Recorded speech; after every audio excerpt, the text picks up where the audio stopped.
ठाणेकरांच्या दीर्घ प्रतीक्षेनंतर नवीन ठाणे रेल्वे स्थानकाच्या प्रकल्पाला अखेर गती मिळाली असून या प्रकल्पासाठी लागणारा सुमारे 300 कोटी रुपयांचा खर्च रेल्वे प्रशासन उचलणार असल्याची माहिती खासदार नरेश म्हस्के यांनी दिली आहे.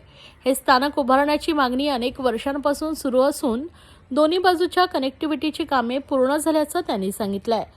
स्मार्ट सिटी योजना बंद होणे, कोविड काळातील आर्थिक अडचणी आणि न्यायालयीन वादामुळे प्रकल्पाचा खर्च वाढल्याचं नरेश म्हस्के यांनी स्पष्ट केलं आहे. ठाणे महापालिकेची आर्थिक स्थिती लक्षात घेऊन हा खर्च रेल्वेनं करावा यासाठी संसदेत सातत्यानं पाठपुरावा करण्यात आला होता.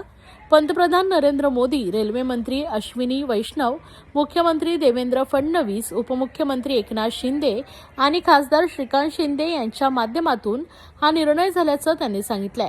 दरम्यान या नवीन रेल्वे स्थानकाला धर्मवीर आनंद दिघे यांचं नाव देण्याची मागणी करण्यात आली असून महापालिकेने त्यास मंजुरी दिल्याचंही नरेश म्हस्के यांनी नमूद केलंय. ही नवीन मागणी नाहीये. सातत्याने ठाणेकर नागरिकांची इच्छा आहे की या ठिकाणी नवीन स्टेशन उभं राहावं. दोन्ही बाजूचं काम पूर्ण झालेलं आहे. फक्त रेल्वे स्टेशन हे बांधणार रेल्वे, परंतु खर्च महानगरपालिकेने उचलावा अशा पद्धतीचं महानगरपालिकेने मान्य केलं होतं.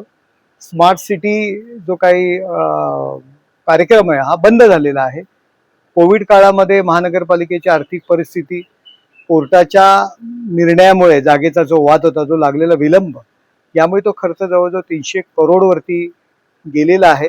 त्यामुळे मी खासदार झाल्यापासून एकनाथ शिंदे साहेब असतील, माननीय देवेंद्र फडणवीस साहेब असतील, डॉक्टर श्रीकांत शिंदे यांच्या माध्यमातून हा खर्च रेल्वेने करावा.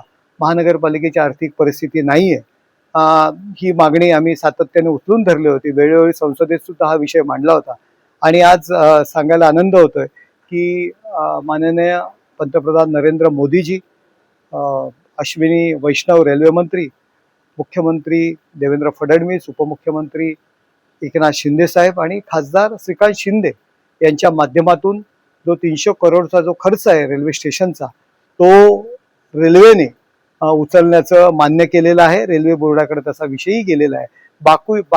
बाकीची जी अनुषंगाने होणारी कामं ठाणे महानगरपालिका करणार आहे, त्याला हिरवा कंदील मिळालेला आहे. त्यामुळे या सगळ्यांचं ठाणेकरांच्या वतीने मी आभार मानतो. तर काय काय सुविधा या रेल्वे स्थानकाच्या माध्यमातून मिळणार आहे? कशा प्रकारची कनेक्टिव्हिटी आहे? साधारणतः कधीपर्यंत हे रेल्वे स्टेशन? हे बघा, बाजूची दोन्ही कामं जी कनेक्टिव्हिटी आहे ती पूर्ण झालेली आहे. केबलिंगचं काम सुरू आहे, ब्रिजेसचं काम सुरू आहे.